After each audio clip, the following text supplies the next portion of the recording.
ज़ैनब एक खूबसूरत तालीम याफ्ता मगर दुनिया की चमक दमक में खोई हुई औरत थी। इसकी शादी अहमद नामी एक नेकदिल और दीनदार शख्स से हुई थी। अहमद निहायत साबिर, कनात पसंद और नमाज का पाबंद इंसान था। इसकी कमाई ज्यादा न थी लेकिन हलाल रोज़ी से अपने घर को चलाता था। ज़ैनब को हर तरह की सहूलत मुयस्सर थी मगर उसका दिल दुनिया की आसाइशों का गुलाम। ये क्या जिंदगी है, ना गाड़ी, ना बड़ा घर, ना जेवरात, ना पार्टियां। ज़ैनब अक्सर शको करती। अहमद इसे मोहब्बत से समझाता, ज़ैनब, अल्लाह का शुक्र अदा करो, हम भूखे नहीं सोते, इज्जत से जीते हैं, नमाज पढ़ते हैं, दीन पर चलते हैं। ये सबसे बड़ी नेमत है। लेकिन ज़ैनब को ये बातें पुरानी लगती थीं। वो अपनी सहेलियों की जिंदगियों को देखकर हसरत में मुब्तला हो जाती। उनके महंगे कपड़े, मोबाइल फ़ोन, शोहरों की गाड़ियां, पार्टियां और सिर सपाटे इसे बेचैन रखते। ज़ैनब की सहेलियां अब इसका फ़ोन तक नहीं उठाती थीं। रिश्तेदारों ने मुंह मोड़ लिया। अहमद दिन भर मजदूरी तलाश करता और शाम को थका हारा आता। ज़ैनब अब बिल्कुल खामोश रहने लगी। वो आईने में खुद को देखती तो एक उजली हुई औरत नजर आती। फिर एक दिन अहमद बीमार हो गया। इलाज के पैसे न थे। ज़ैनब दिन भर दर दर दवाई के लिए भटकती रही।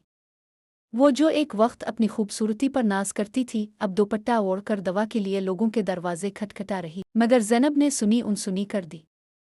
इसने अहमद से जेवर, गाड़ी और बड़े घर की जिद पकड़ ली। अहमद के लिए ये सब मुमकिन न था।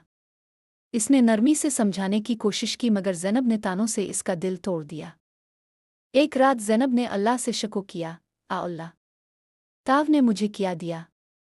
दूसरों को सब कुछ दिया, मुझे क्यों महरूम रखा? इसी रात ज़ैनब ने ख्वाब में एक अजीब मंजर देखा।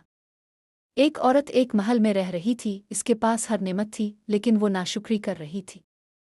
फिर एक आवाज़ आई, जिसने शुक्र न किया हमें इससे सब कुछ छीन लिया। सुबह ज़ैनब हंसी और कहा, बस ख्वाब है, कुछ नहीं होता। लेकिन कुदरत की लाठी बेआवाज़ होती है। अगले ही हफ्ते अहमद की नौकरी खत्म हो गई। वो दिन रात रोजगार की तलाश में निकला मगर कोई दरवाज़ा ना खुला। ज़ैनब का तानों का सिलसिला और तेज़ हो गया। बिजली, पानी, गैस के बिल, खाने पीने की किल्लत ने ज़ैनब को बेहाल कर दिया। अब वही ज़ैनब जो ज़ेवरात और मेकअप के बगैर घर से बाहर ना निकलती, चूल्हे पर लकड़ियां जलाकर खाना पकाने लगी। ज़ैनब की सहेलियां अब इसका फ़ोन तक नहीं उठाती थीं। रिश्तेदारों ने मुंह मोड़ लिया। अहमद दिन भर मजदूरी तलाश करता और शाम को थका हारा आता। ज़ैनब अब बिल्कुल खामोश रहने लगी।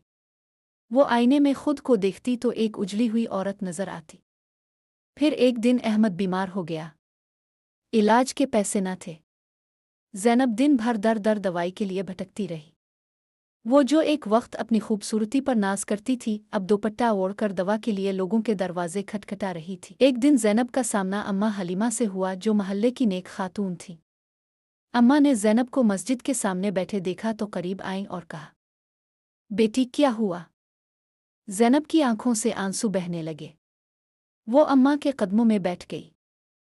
अम्मा, मैं नाशुक्री करती थी। शौहर की कदर न की, अल्लाह की नेमतों का मजाक उड़ाया।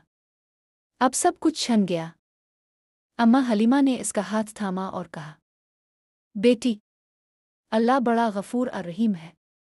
वो तौबा कबूल करने वाला है।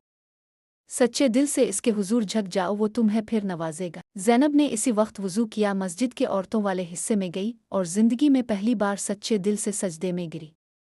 इसकी जुबान कांप रही थी, आंखें बरसती थीं। आ अल्लाह, मैं गुनाहगार हूँ, ना शुक्री की, तकब्बुर किया, शौहर की इज्जत ना की, दुनिया को तरजीह दी। मुझे मुआफ़ कर दे, मैं तेरी बंदी हूँ। वो देर तक रोती रही। इस दिन के बाद ज़ैनब में एक अजीब सुकून आ गया। ज़ैनब ने अब दुनिया की चमक दमक को छोड़कर दीन की राह अपनाई। वो नमाज की पाबंद हो गई, कुरान को तर्जमे से पढ़ने लगी। अहमद को इसकी तब्दीली ने हैरान कर दिया। एक दिन अहमद ने कहा, ज़ैनब, तुमने मुझे मुआफ़ कर दिया। ज़ैनब ने हाथ जोड़कर कहा, नहीं अहमद, मुझे मुआफ़ कर दो। मैंने तुम्हारी दिल को बहुत दिखाया। दोनों की आंखें भीग गईं। वो दिन उनकी जिंदगी का नया आगाज था। वक्त गुजरता गया। अहमद को दोबारा एक अच्छी नौकरी मिल गई। ज़ैनब ने कभी आसाइश का मुतालबा न किया। इसका दिल अल्लाह की मोहब्बत से भर गया था।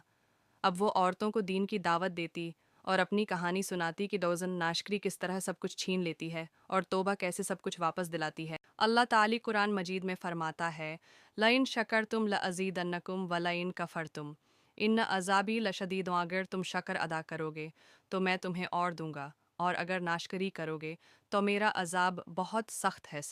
زینب کی کہانی ہمیں یہ سبق دیتی ہے کہ دنیا کی چیزوں کے پیچھے بھاگنے کے بجائے ہمیں اللہ کی دی ہوئی نعمتوں کا شکر ادا کرنا چاہیے، ورنہ وہی نعمتیں ہم سے چھین لی جاتی ہیں۔